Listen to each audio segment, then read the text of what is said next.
What's up, everybody? It is your sis and your friend Crystal Whitaker right here on the Morning Jam podcast, where we talk about any and everything. Personal, old snaps and claps. It's a dang good day to talk about a few things. So let's get into it. What's up, everybody? It is your sis and your friend Crystal Whitaker right here on the Morning Jam podcast. And I am honored. I am excited to have the one and only, the ambassador, Dr. Bobby Jones, right here with us, including G. Wade of WadeWorksStudios in Atlanta.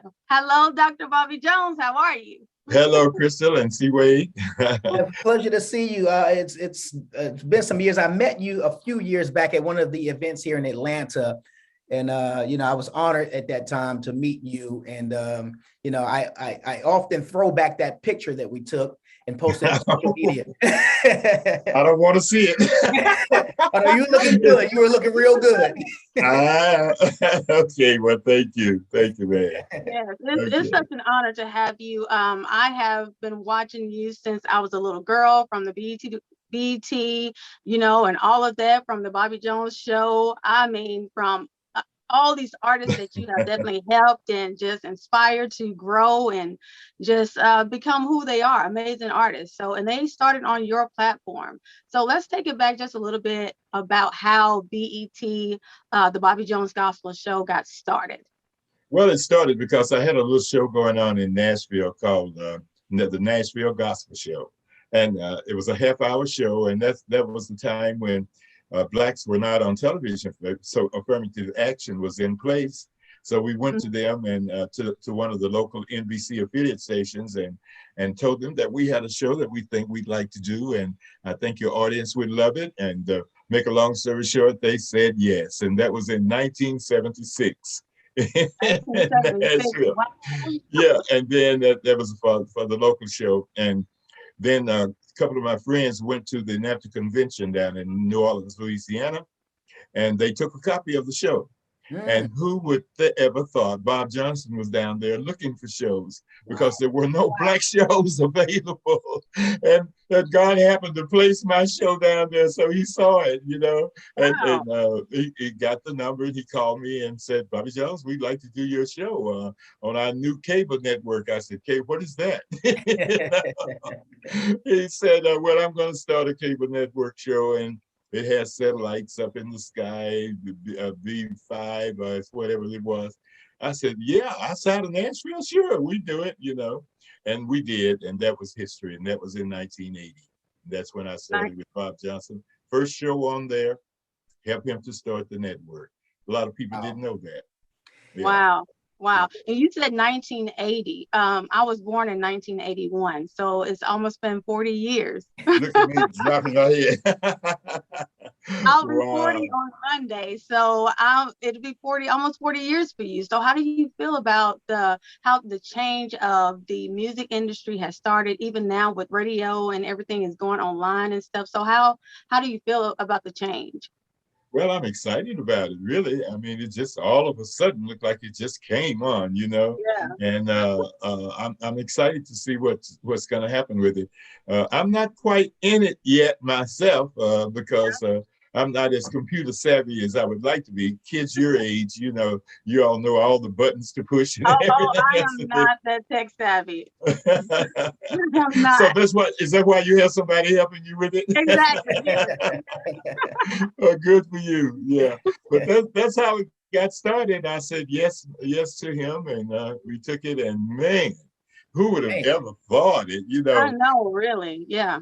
It took about 15 years, though. You probably didn't know that, before it got around the country. Basically, my viewers when we first started came from Mississippi and Texas, and the southern area. They had cable before the urban markets. Did you know that? No, I didn't. Oh no, all my mail came from Texas and Mississippi, and I think a couple more states down that way. Louisiana, I think maybe as well. Yeah, and I'm talking about 15 years now that we went without getting into the cable market, into the urban market. And then once we got in the urban market, oh boy, that was riding the horse then. Oh, yeah. It just took off from there, huh? It took off in a big way. You know, all these black people, hey, it's a black man on television. They doing gospel music. Call your cousin, call your cousin. They out there singing gospel music, you know. Right. So and some of that I wasn't aware of how the impact was going to be, because, you know, we hadn't had any experience in television that would take us around like that. So then as the years went on, I was able to get the shows in the United States Armed Force Services and other countries around the world through a guy named Art Greenfield. I was just looking at some information from him yesterday. So it got in those other places, and we started getting mail from everywhere. So that's kind of the beginning. Yeah. So let me ask you this. So with all of the artists and everything, how you got started on the Bobby Jones show, and have they ever walked up to you? I know it's been years, and even now, say, hey, Dr. Bobby Jones, if it wasn't for you, I wouldn't be here today. I wouldn't be in this place. How many do you think that has come to you and said that over the years? Many, many, many. And surprisingly, it's even more now than it was when I was recording. You know, wow. Oh, we miss you, and you know, I didn't realize that it had the kind of effect that it had on the Black community. And it really, Krista, surprised me. And gee, Wade, I don't know whether you ever get into that information now, but we still are the only Black gospel television show nationwide with this network I'm with now, called Impact TV. So you're okay. Yeah, it's an all Christian network. A Black man owns that. So yes, that's my great friend Everett Drake, right? Oh, you know Everett? Absolutely, yes. Yeah, okay. What about him? What'd you say about him? I said that's my good buddy Everett Drake. No, before that. I don't know what I said before that. Okay, yeah. Everett wasn't with us when we first started, you know. I started the choir. Oh God, 15 years maybe after that. I had a group called New Life. Oh yeah. Yes, the Bobby Jones and New Life. Yes. At first it was a mixed group, male and female. Then it ended up with all female. Great female. Yeah. The one that's most noted out of that group is Beverly Crawford. Beverly Crawford. Yeah. I got her out of Florida. Yeah.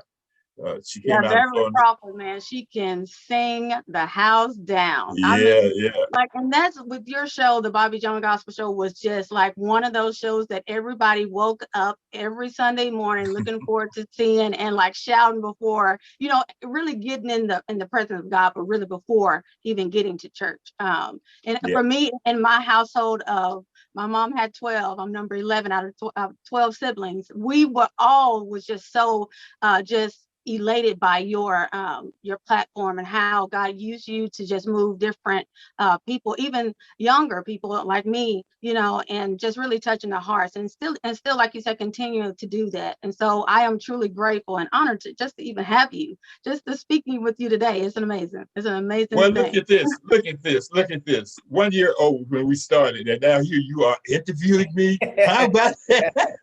That is amazing. I mean, now that you gotta call your mama and tell her you still have your mother. Right. I actually told her before she left for Bible study tonight. I was like, I am interviewing Dr. Bobby Jones, and my dad was like, "What?" That's amazing. I'm delighted. I'm sorry. Go ahead, Z. I'm sorry, Dr. Jones. Question: did you ever think that having that half-hour show in Tennessee would result in a 35-year span on cable television, hosting a gospel program? Not only did I never think about it, I'm still amazed at the fact that we were there for that long and had no competition. I thought other shows would come on after they would see us. Oh, I was hoping that other Black, stations, where they didn't have a Black station, other entities would pick up the gospel music, but they never did. And so, I was kind of amazed at that and very appreciative. But it was a while before we even learned how significant it was, as I mentioned before, to the regular audiences in Mississippi and Alabama and Texas and stuff, you know. And then they started writing letters, you know, and I said, okay. But we were so busy trying to put the show together because we didn't have all the proper props that go with it, you know. And so that was kind of a struggle initially. But it seemingly the viewers didn't pay that any attention.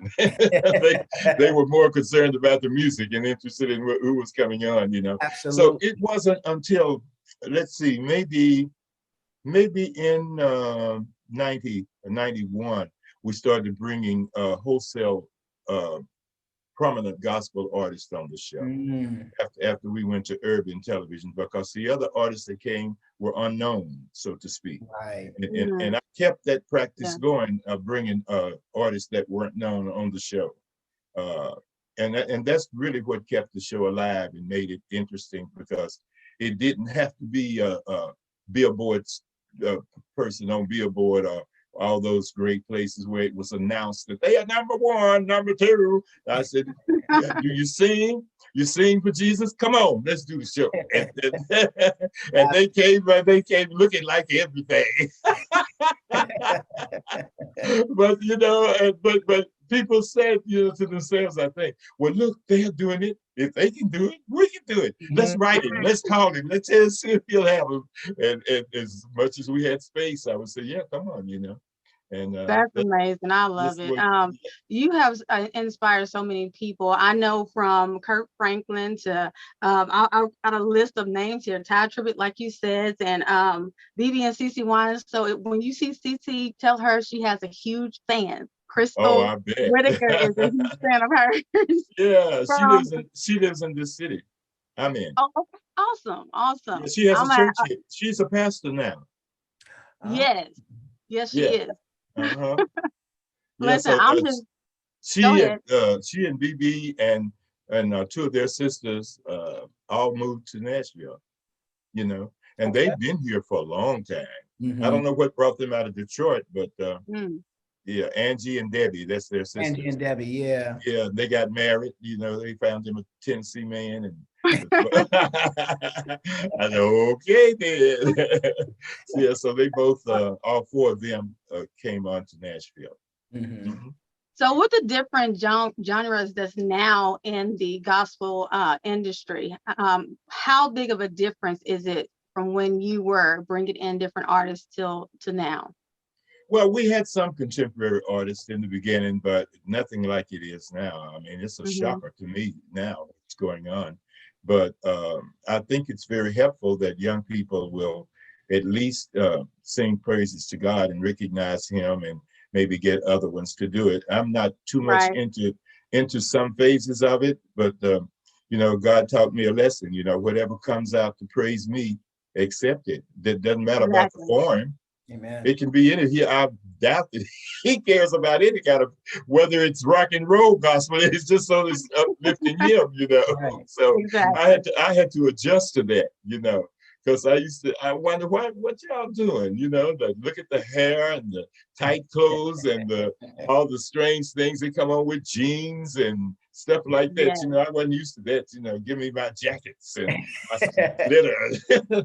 My girls had to have on, you know, gowns and stuff, you know. But now it's very common, very regular, and I try not to say too much to them about it, because you know, when we came along, we had some older people who thought that some of the things we did was a little out of sorts, you know. Yeah. When we first started, they didn't allow drums and none of those instruments in the church, you know. Only the piano and organ. Piano, or you wasn't going to no church with no drums, no guitars, and the quartets basically came a cappella, you know. And they'd use their hips and their hands and slap the rhythms, you know, that they needed in order to but the people appreciated it, you know. And that's how the evolution became wider when BET put us on, and then they start seeing the instrumentation of the artists that came on, and then it grew from that to churches, and finally into the Catholic churches. They have Yeah, gospel groups and all. So BET absolutely. is responsible for an awful lot of the revolutionizing of gospel music in that way, you know.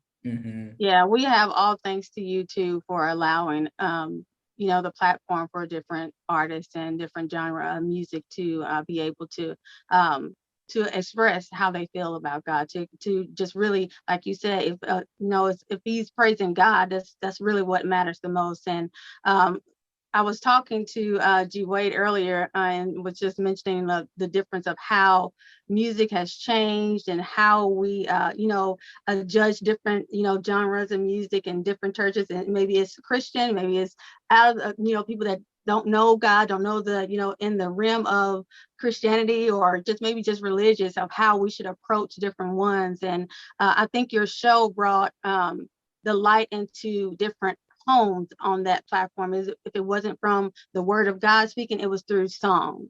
So they really got a hold of, I always say hold, I got a hold of God. That's a country girl coming out of me, of God with the singing, the different genres. Let me tell you another big change that happened. I went to Miami, Florida to do the show. They wanted to have it down there, you know. And so I brought a group of guys on with white faces. The mimers. Oh, yeah. The people, they didn't know what to think, man. They didn't know. I said, oh God, what do you know? And my mother was, what you doing with those people? What's that? I said, those are mimers. This is an act that comes out of France. The French people had people who mimed. They didn't sing. They just acted out with their bodies and made and acted out to music if they needed to. And it's a good thing. And little did I know that just about every kind of black church you see around got painted faces, with their band plates. Yeah. And they all started with a couple of guys out of Pittsburgh. Whether Pittsburgh or Philadelphia, Pittsburgh, called the K&K Mine. They were twins. Yes. Oh, yes. Yeah. And they're the one that brought that to the forefront. Yeah, they were so amazing. They did so awesome each time they got on the stage and just really rocked the house, and just it was amazing watching them too. Yeah, so I appreciate the fact that we were able to present it as a first for us. Right. And now they take it, that we gotta always add something to it. like the original gospel singing right now is seldom heard and seldom played. Even though on my radio show, I only do maybe a couple of traditional songs on that show, particular radio show. Did you know I had a radio show out? Yes. You knew about it? Yeah, AURN, American Urban Radio Networks. Right. Hezekiah Walker, Morgan Sapp, and yes. Yeah, you already know. Okay. Yeah. So I'm in the mix of those young people. So I told my producer, you got. So how do you feel being in the midst of younger, singing in the midst of the young, like Ty Tribbett? I know that they're like not your age, but a little bit younger than you. So how do you feel working with that age range? Because I know that's keeping you young. Yeah, well, I adjusted. At first, I'm like any parent would be with children. You might, criticize them for, like them hairdos they have now, and them girls with that braids all the way down to the behind, and stuff like that. I can't get into it, but I don't show them that I'm concerned about it. I encourage them to understand what it is they're doing and who they are doing it for. And it's only for us if we are to receive the messages, but the praises go up with the I was funny about worship and praise music too, because they sing too long. They just say the same thing over and over. Would you cut this song off? Would you please? It does have an ending. Come on, everybody. They keep saying, come on and join us. Come on and join us. But now I'm kind of, settling into it and whatever, So how do you approach, you said you haven't, don't kind of like the ponytail and stuff. So how do you approach different ones on just really keeping God first in that? So how do you approach that? Well, you kind of like get into them and make jokes about it, kind of laugh, but at the same time, I'm telling you, boy, take that stuff out of your hair, boy. Take that ponytail down, and basketball players. Oh my God. They all follow what basketball players do. You notice how the basketball players got ponytails? If they don't, they have a big clump of nappy hair right the in the crazy middle. long dress. Yeah, cut off both sides of it.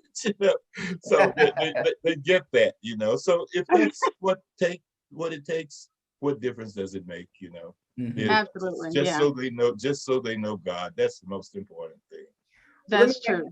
Let me ask you, what made you start the Bobby Jones, like the next generation? Oh, are you talking about that show, Next Generation? The show that you did, out of Atlanta? Out of it, yeah. Yeah. Well, they approached me about it. Oh, okay. And I had to ask a BET if it was, if they would accept that, as a means of me having that show and having Bobby Jones Gospels as well. Mm-hmm. I told them I don't think it's going to detract anything from what we do on BET, Mm-hmm. Because it's basically a white station, and they just wanted some black up in there. And they brought us up in there. So I was pleased to do it because I thought the more people who could be addressed to gospel music, the better it will be for what we're trying to do, So why not, And I made that appeal. I made that appeal to BET as well. What difference does it make? All other kinds of music all stations do. They have a variety of them, You have, if they did a jazz show here, if they do a whatever, a rock and roll show or whatever, other stations do it. So why not gospel? Right. That's true. Yeah. Yeah. Did you ever think, like, growing up that you will be in this position that you are now? Like, everybody looks up to Dr. Bobby Jones. You know what? I never have realized what that impression was all about until recently, and it's overwhelming. Have you heard of Judith? Have you heard of Judith McAllister? Have you heard that name? She's an artist as well, right? Yeah. And she's a music director at the Pentecostal Church in Los Angeles. I think it's Bishop Blake or something like that. She called me yesterday, and I said, Judith McAllister calling me? And then she called to say, Dr. Jones, if it weren't for you, a lot of us would not have had the platform that That's we have true. for gospel music. And it comes in from so many directions now, until I'm just elated that they feel that way. Yeah. But I never saw us as leaders or anything like that. We were too busy trying to get a show together, get a few pennies, to make it work, And because BET did not fund us the way a lot of people think they did. We had to do our own funding. Really? Wow. Oh, wow. Yeah. It was years. Why do you think that? Why didn't they do it? Because the people who ran the network didn't understand gospel music and they knew we were number one. They knew we had the number one show on the network ever since we were there. But when it came to putting on major shows of some sort, they never would bother gospel, And even now, you think they would have, because with you being a Grammy winner, Dove, 3 Stellars, and you even got recognized by the White House. Like, why wouldn't they? I mean, and listen, they still don't do it. Fortunately, they found a sponsor to do that Sunday Best show that they do. Yeah. The Sunday Best show. But that you don't see Kirk in the mainstream either. So maybe this new breed will change it somewhat. But all of the people that were doing Bobby Jones Gospel, when I left, when I retired, you do know that, right? I don't want you to think BET got rid of the show. A lot of people thought that, though. No, you fired the label. Let me tell you, I did every show that I did in the last season. On every show, I told everybody, this is our last season. That this is going to be our finale season. And they never paid it any attention, We didn't want it to end. We didn't want to believe that. Yeah, but I wanted them to know that at least, that I was retired from the network, after 35 years, but they didn't believe it. Right. So they got mad at me. Why did you leave? I said, well, it's 35 years. Give somebody else an opportunity. I was hoping that they did that. So I told them to try Ty Tribbett, because he was very young, very creative, and he should attract a lot of young people. What I didn't realize that a lot of young people weren't getting up at 8 o'clock on a Sunday morning after they had been out a lot in the evening. Saturday night. You got your church girls and boys, you know. That's Now, right. the church girls and boys, you know, they would get up and watch it. We were getting up, Yeah. But so it didn't sustain itself because my audience just rejected it, and I hated that so bad. Yeah, I did too. I wanted it to just work so bad because I'm a huge fan of Ty. So he's got that electrifying energy that cannot be tamed. Yeah. So he's really good. And I thought that he would be very good for the young people, you know. They offered three people to me as who I would choose. They offered Kirk Franklin and Isaac Kirk. Oh, okay. And I said, oh, they're good, you know, they're good. The girls are like Isaac, and the other people are used to Kirk. So let's bring Ty. They like look twice at Ty, you know. I don't know what they, you know, because Ty kind of go off a little bit, you know. But I think he was just a great guy, and I wanted him to have that show, and he did get it. But it didn't last 6 months. Mm-hmm. I know, it was just heartbreaking. So out of your 35 years, Dr. Bob Jones, is there any regrets at all? Oh no, it's been nothing but joy. If there were any challenges, you know, God would take care of that, and I had to believe in what I was thinking about. Yeah. You know, if I'm going to tell somebody God will take care of you, then I had to believe in that. So right, yeah. And believe me, there were challenges, and there were times when, you know, we had to produce and tape the shows that we did for the first 10 years of the whole thing. Viacom didn't come on board until 2000. All the rest of the things, I had to find the places to tape it. Mm-hmm. Yeah, and get the money to pay for it. Really? So BET just offered the airtime. Is that what it was? They offered this. They offered airtime. They gave me a few pennies, you know. Mm-hmm. But according to a lot of the other things, it's what they were, you know. But you know, I wanted to do it, so I did, and it turned into more than I ever thought. It took me around the world. Wow! I went to every continent except one. Guess which one it was? Don't say Africa. No. Give me another one.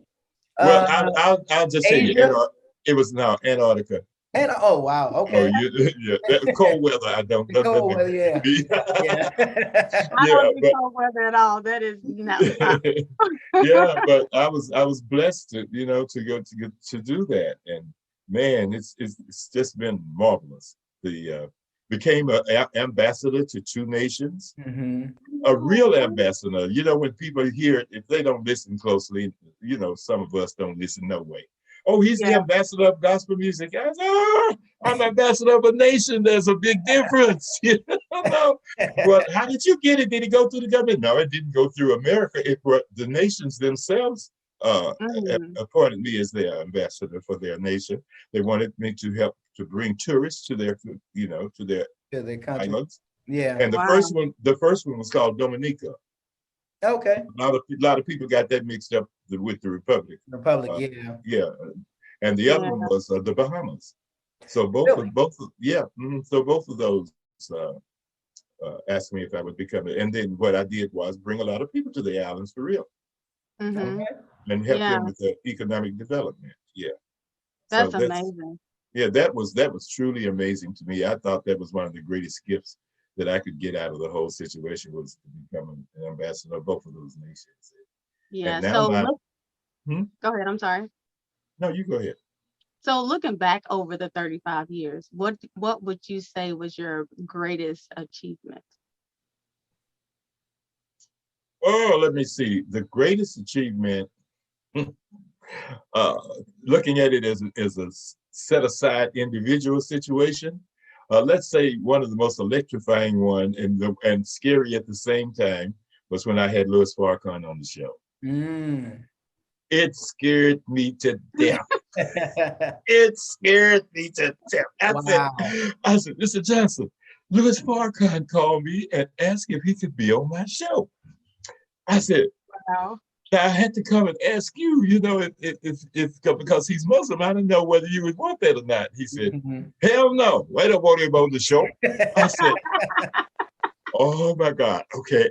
I said, okay, I called Mr. Farrakhan back and I said, well, Mr. Johnson said, no, that it doesn't mix well. He said, okay, Rob, thank you.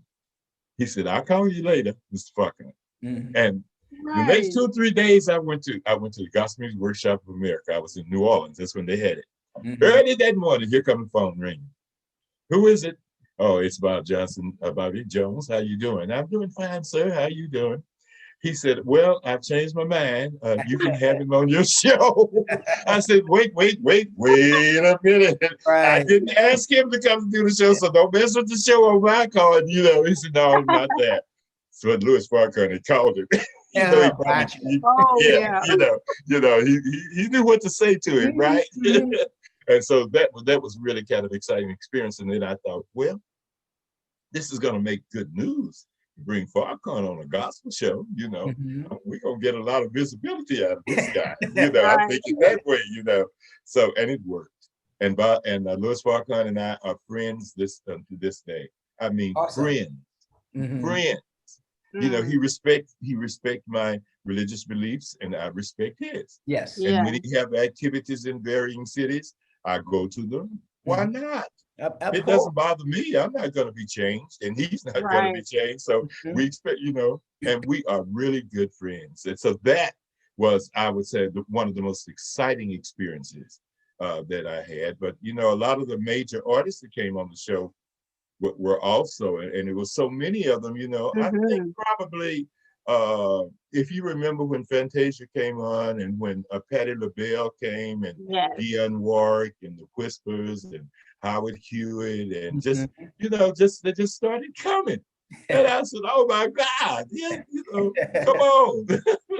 And they, you know, talked about how their mother and them made them watch the show. I said, oh, hold up. You're not that young, man. Come on. We got to be somewhere close to the same age. But they were very impressed with what we did, and I enjoyed having them on. Yeah. So, what do you have something, Wade? I want to ask a question. And this one may be a controversial question.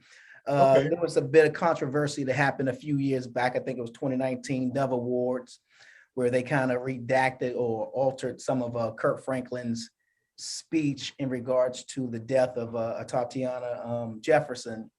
And so he kind of boycotted the awards at that time, which I'm pretty sure you are aware of. Did you I guess say rally behind Kirk Franklin, or did you talk to him and, you know, try to encourage him in any other kind of way? No, I didn't say anything to Kirk, but I said something to the people at the Dove Awards because I'm on their board. Okay. And you know, I said to them, well, it's your money, it's your show, you produce the show, and you have to make a decision for what you think is best for what it is that you're presenting. And I understand that. Because if you did not have him written in the script to go in another direction with additional information that would not fit into what you're doing, then I could understand why you could not use that information in that show, that it would have to be another kind of show that he could come on and express his opinions about, you know, what his beliefs are. And so I dealt with it that way. And so I didn't say anything to Kirk about it, but they understood. And a lot of the other people who were going with Kirk on that issue, and I had to tell them, you know, when I do my show, if it's something that somebody don't want on it and I want it on it, and you know, we're paying for it, you know, go with the flow. Yeah. I mean, you know, pretty much. yeah. So I wanted to relieve them a little bit, you know, but they never did want Black people anyway, and a lot of our Black people just pushed themselves for that Dove situation. And I kept telling them, I said, yeah, it's okay to go and blah, blah, but don't buy all of this. You know, they still white. And they are not interested in us.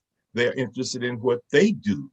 But, you know, so they got Jackie Patillo in as the president of whatever it is now. Mm-hmm. And so she's been trying to bring the groups together. But really, it's not in the heart of the people that started the Dove Awards. Really? Wow. And when I used to go to it when it first started, and we were the only Blacks that were coming to it, because we worked with Barbara Mandrell and a lot of the country artists. I don't know whether you knew her or not, but we worked in Las Vegas with her and a lot of the country gigs that we did. In fact, I got a Grammy Award. She got a Grammy Award with me. Barbara Mandrell did. Mm-hmm. That's cool. That's where that Grammy and the Dove and Stella and all those awards, Barbara Mandrell did that. Yeah. But you still have to know that there's still a lot of division among different ethnicities. And we just have to learn how to deal with it. Mm-hmm. We've lived this far, we've come this far by faith. We just have to keep on keeping on. Amen. Yeah, that's and true. learn how to treat each other. My goodness. How are you going to get mad at the white folks the way they treat us and we treat each other the same way? That's stupid. We just hatred. Yeah, I felt a lot of backlash from Black people. Mm-hmm. That's my worst experiences and challenges that I had through the whole process were from my own people. Wow.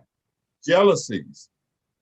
I wrote a book and they misunderstood it and they got jealous and tried to do this, that, or the other. Mm-hmm. I said some things that I thought were very comical. It wasn't comical to them. I don't know whether you heard about it or not, but that was the Make a Joyful Noise. You know what it was, G. You know what it was. I hope you wasn't in that number that turned on me. No, I've always been a trooper. Well, that's great. Yeah, that was that was real offensive because they misunderstood. And I thought it wasn't necessary that they misunderstood what it was. I think that's what a lot of part of it is. We just misunderstand, or again, like you say, it is the jealousy part of it.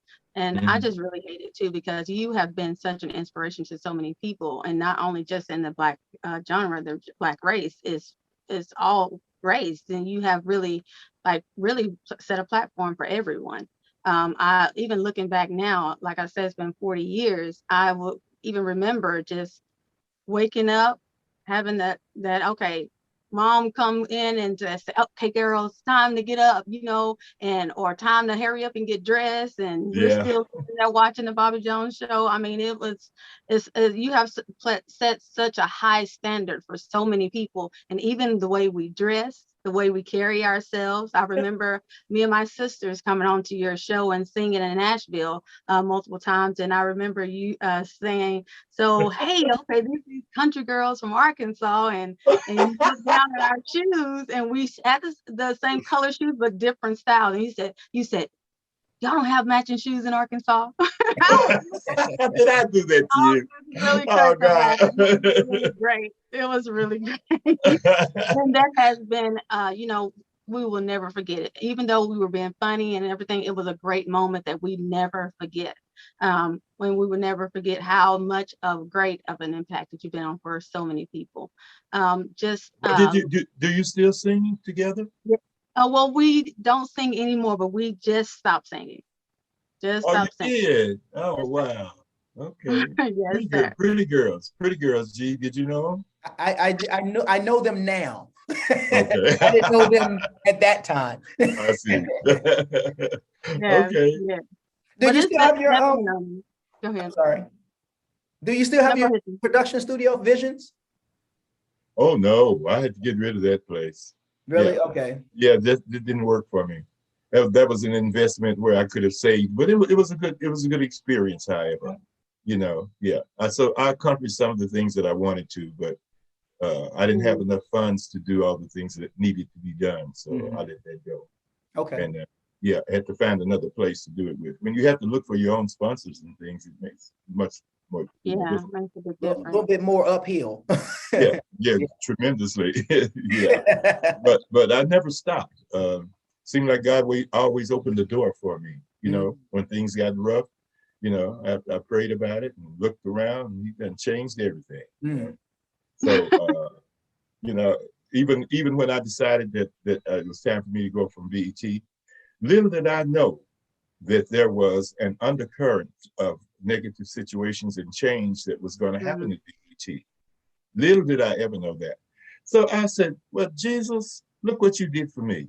You allowed me to retire and everybody else got fired. Mhm. Wow. Yeah. I mean, everybody from the CEO, that's the top position, Yeah. Debbie Lee, Mm. to Wow. the boy who was the man who was the president of the whole thing, Stephen Hill.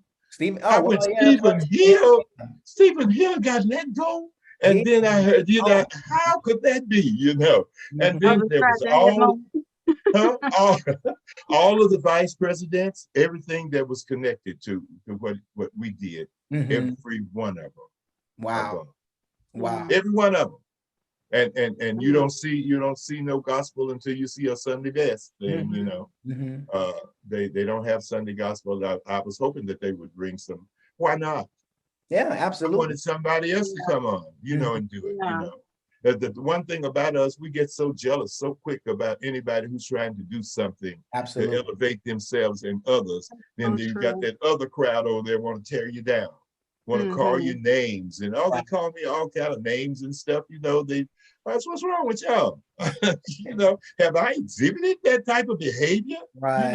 You haven't seen me do that, and I can say that boldly because I know what I do. And I Mhm. know what I Mhm. don't do. So I can say to them, you're lying. You don't know what you're talking about. Mhm. But, Mhm. but some of our people would do that because they think you're getting ahead. Yeah. I'm young, you can't sing. Mhm. Well, maybe I Wow. can't, but I got somebody who can. Right. Right. I get some of the best singers around, That's and right. they'll make it work for me. But then I had others who love me. And Mhm. obviously, it still happens today. Well, let me Yeah. ask you I this think it definitely is a question real quick. connection. Well, do you think there will ever be another Bobby Jones gospel, another version of it springing up from somewhere? Well, I would hope so. I would hope so. Mhm. I don't understand why there hasn't been. Do you? Out No. of 35 years, there was one guy that worked on this other black network. What's it called? The other one that. This here in Atlanta, Yeah. starts with an A, Aspire. Is No, it not Aspire? Aspire. Yeah, the Aspire is one. Yeah, but Mhm. the bigger one, the one that. And it's I don't, big. Huh? I don't know who owns the gospel You music mean channel. That's no, not gospel music. okay. A network, black network. Y'all know Oh, that. Anyway, I don't they had a gospel show for a while. okay. The boy played the harp. He played a harp. Y'all Mm, don't remember him? no. Oh man, he was on Cathy Hughes. Cathy Hughes' the station. You heard of Cathy Hughes, haven't you? Of course, Radio She One. won all the radio awards. Yeah, well, that Yeah. was Well, see, that was. I'm still lost. Oh, that is a legend, Cathy Hughes. Yeah, Cathy Hughes is a legend. Mhm. Yeah. So she So started she her had TV network. One. Oh, okay. TV One. TV Thank One, you. How'd yes. you happen to think Okay. about it? I'm not lost anymore. Yeah, that's what it Yeah. Okay. was. And so, but anyway, that was the only one at the time that was kind of like, it wasn't a competition, but there was another Yeah. gospel show on the air from TV One. Okay. Listen, Yeah, Dr. Bobby Jones, it has been such an honor. It has been a privilege to have you on the Morning Jam with your sis and your friend Crystal Whitaker. I am so honored. I want this last question that I want you to answer is, for someone that is wanting to reach where you have been, what would you say to them to encourage them to keep going, even in their doubts? Their faith have been shaken and all of that. So what would you say to them? Well, I'm old enough to say to them that you have to decide what it is you want to do, how you want to do it. And if you're going to be Christian, you're going to have to believe in yourself and believe in God. You have to develop the right kind of attitude about it, and you have to study your craft. Mhm. Understand who it is that you are doing it for and why. Know what your audience is going to be like. Have the proper attitude. Love people like you should love God. Mm-hmm. And let him take care of you. And then you will do what you need to do. Amen. Everybody Yeah. who wants to do something that they see other people do is not cut out for that. That's right. Mm-hmm. You have to realize your limitations. Okay? Realize your limitations, you know. Realize your limitations. I realize, man. All right, Bobby, don't go trying to sing everyone the songs. Bring in some more singers, okay? Okay, all right, kid, I got you, Lord. That's funny. So understand your limitations. Yeah.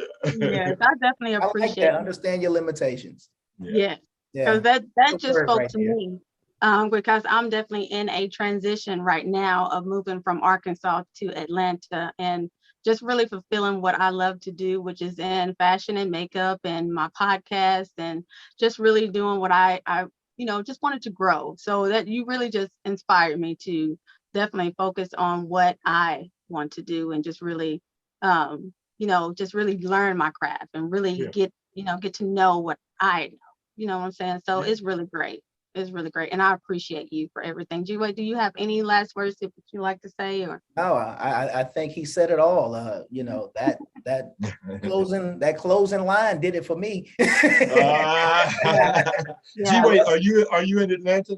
I'm in Atlanta. I'm originally from DC, but I've been in Atlanta now since 2004. So I've been here a while. And we used to live there. My wife and I, we lived in Atlanta for a while, and now Grovetown. You probably never heard of Grovetown, Georgia. Have you heard it? Next to Augusta. No. Augusta. You heard of Augusta? Though? Augusta, yes. Yeah, but Grovetown is a little town adjacent to. Okay. Augusta. Yeah. That's so, awesome. by the way, I was supposed to be there this weekend for a guy. He was going to have some kind of show. Anyway, the virus canceled it out. He canceled it out. Gotcha. Okay. And then I was supposed to be there for Zanona Clayton. Do you know her? I'm familiar. She's the first, the first Black woman that was on CNN. Zanona Clayton. This was her birthday weekend, and she was planning a big birthday, and she had to cancel that. Yeah. And then we are due to come to Atlanta the last of September with my super choir to perform that, and I canceled it yesterday. Okay. I canceled it because this virus is just, I couldn't take the chance of bringing 40 people down to Atlanta on a bus in a closed environment. And because we don't know what's going to happen. It's rampant. And people aren't getting vaccinated. So, Have you guys vaccinated? Oh, God, yeah. You said, have I been vaccinated? I've got my booster. Not only have I been vaccinated twice, I have the booster. I got the booster last Friday. Yeah. I told them, I said, when they come out with that booster, I'm going to be first in line. My friend said, well, we'll be second. I don't want nothing to slip up on me like that. That's right. That's right. I hope you guys which one did you take? Huh? Pfizer. Which one did you take? Pfizer? I did too. Yeah. Yeah. Both of you? Yep. Yeah. Great. Yeah. All right. Well, thank you. It's been very nice meeting both of you, and I hope that we were able to communicate something effectively that would be impressive to a lot of people in relationship to what it is that we do. Thank you. Thank you, Dr. Bobby Jones. You're awesome. Right here with your sister and your friend Crystal Whitaker on the Morning Jam podcast with our very own special guest, the ambassador, not the clothes ambassador, but the ambassador of he's huge, amazing. He's out there. So you got know when he's on the downside, on the quiet side, but he's still making noise underneath the scene. So we thank you, Dr. Bobby Jones, for all that you do and all that you have done. And we appreciate you. You continue to go stronger in God and let him continue to lead and guide you. And we thank you right here with your sister and your friend, Crystal Whitaker. Thank you. Bye. Bye. If you enjoyed this podcast, tune in each week on thinkingoutloudnetwork.com. Be sure to subscribe, hit that notification bell, and share with your friends and family. Until next time, peace.